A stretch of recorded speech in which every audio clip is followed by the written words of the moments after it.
तो अब जैसे कि सर्दियों की सौगात मटर आ चुके हैं, तो अब हर घर में हफ्ते में 2 बार तो मटर लाज़मी ही बना करेंगे। मैंने बनाया मटर पुलाव, तो मैंने सोचा आपके साथ रेसिपी शेयर की जाए कि मैं किस तरीके से बनाती हूँ मज़ेदार सा मटर पुलाव।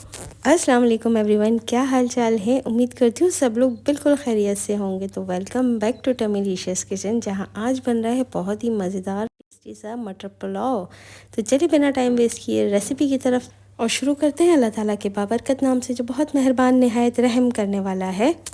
तो आज मैं मटर पुलाव बना रही हूँ यखनी के साथ। तो यहाँ पर मैंने यखनी के लिए पानी चढ़ा दिया है चूल्हे पर, क्योंकि मटर को हम बहुत ज़्यादा उबाल नहीं सकते। ताज़े मटर हैं वो तो फ़ौरन ही गल जाएंगे।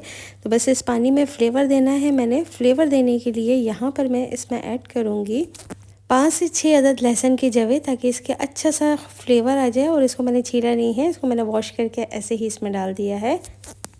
लहसुन के साथ ही मैं इसमें ऐड करूँगी 1 अदद प्याज। उसके मैंने 4 से 5 बड़े पीसेस कर दिए हैं, वो मैं इसमें डाल दूँगी। फ्लेवर इसके अंदर बहुत अच्छा सा आ जाएगा। पुलाव की अच्छी सी खुशबू लाने के लिए इसके अंदर मैं ऐड करूँगी 1 टेबलस्पून भर के साबित धनिया। साथ ही इसमें जाएगी 1 टेबलस्पून भर के सौंफ। 1 अदद तेज़ पत्ता इसमें मैं 200 में करके डाल दूँगी। 2 से 3 अदद इसमें मैं ऐड करूँगी छोटी इलायची। और हाफ़ टी स्पून इसमें नमक ऐड करके इसको बॉईल होने के लिए रख दूँगी, ताकि इन सब चीज़ों का फ्लेवर्स अच्छे तरीके से पानी में आ जाए और हमारे मटर पुलाव में से भी पुलाव की रियल खुशबू आए।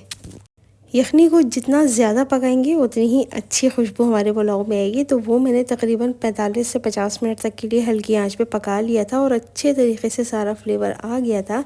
तो अब हम चलते हैं नेक्स्ट स्टेज की तरफ। अब यहाँ पर मैंने पैन में डाल दिया है तकरीबन 3/4 कप के करीब ऑयल, और साथ मैंने 2 टेबलस्पून मैंने इसमें घी डाला है। घी की खुशबू चावलों में बहुत ज़्यादा अच्छी रहती है। अगर आप पका सकते हैं तो पुलाव को किसी दिन सिर्फ घी में पका के देखिएगा, फ्लेवर ही कुछ और आएगा। अब यहाँ पर मैंने एक मीडियम साइज़ की प्याज लेके उसको स्लाइस कर लिया था, वो मैं इसमें ऐड कर दूँगी और उसको फ्राई करेंगे जब तक कि इसके ऊपर अच्छा सा कलर नहीं आ जाता। साथ ही मैं इसमें थोड़ा सा गरम मसाला ऐड कर दूंगी। 1 बड़ी इलायची है, थोड़ी सी लौंगे हैं, थोड़ी सी काली मिर्चें हैं, छोटा सा दालचीनी का टुकड़ा है और थोड़ा सफ़ेद ज़ीरा भी मैं इसमें डालूंगी। और इसको मैं भून लूँगी जब तक कि इसके अंदर से अच्छी सी खुशबू नहीं आनी शुरू हो जाती है और हमारी प्याज में कलर नहीं आ जाता। ये तकरीबन 3 टेबलस्पून के करीब कुटा हुआ लहसुन, अदरक और हरी मिर्चें हैं। हरी मिर्चें आप अपने हिसाब से कम और ज़्यादा कर सकते हैं। ये मैं इसमें ऐड कर दूंगी और इसको थोड़ी देर के लिए भूनूंगी, ताकि लहसुन, अदरक और हरी मिर्च का जो कच्चापन है वो निकल जाए और ये अच्छे से फ्राई होकर खुशबू देने लगे।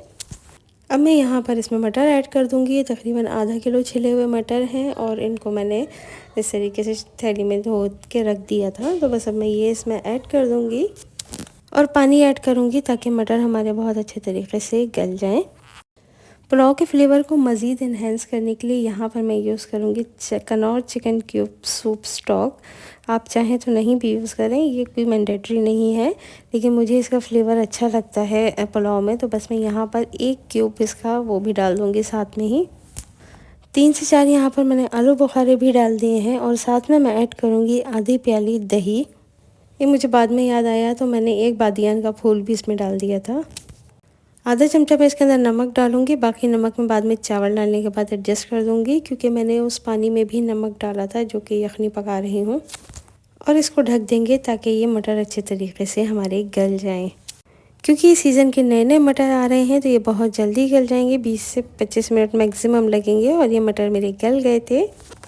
और अब मैं इसमें वो यखनी ऐड कर दूंगी जो कि मैंने पका के रखी थी। उसको छन्नी की हेल्प से मैं छान लूँगी, ताकि इसके अंदर स्पाइसेस जो थे वो ना आ सकें, क्योंकि चावलों में फिर वो अच्छे नहीं लगते। अब मैं इसमें चावल ऐड कर दूंगी। ये 3 कप मैंने चावल ले लिए थे, इनको भिगो दिया था 25 मिनट के लिए। और अब मैं इसमें इसको ऐड कर दूँगी। चावल ऐड करने के बाद इस स्टेज पे मैं नमक भी टेस्ट कर लूँगी कि नमक थोड़ा सा आगे पीछे ना हो। और उसके बाद इसको थोड़ी देर के लिए मैं खुला करके पकाऊंगी, खोल के पकाऊंगी, ताकि इसका पानी थोड़ा सा एवोपरेट हो जाए और हमारा चावल भी थोड़ा सा 75% तक गल जाए। जब चावलों में तकरीबन 1 कप के करीब पानी रह जाएगा, तो अभी आप स्टेज देख सकते हैं। अब मैं इन चावलों को दम पर रख दूँगी। पतीले के नीचे मैंने यहाँ पर इसके तवा रख दिया है और अब मैं इसको दम पे रख दूँगी तकरीबन 15 से 20 मिनट तक। चावल जितना दम पे पके उतना अच्छा है।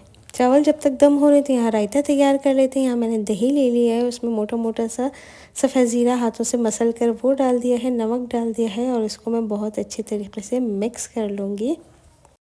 अच्छे से मिक्स करने के बाद यहाँ पर मैं इसमें ऐड कर दूँगी चॉप की हुई बारीक चॉप की हुई मैंने प्याज ले ली है, हरा धनिया है और हरी मिर्चें हैं और इसको इसमें मिक्स करके बहुत अच्छे तरीके से एक ठंडा सा मज़ेदार सा रिफ़्रेशिंग सा रायता तैयार हो जाएगा, जो कि पुलाव के साथ बहुत ज़बरदस्त लगता है।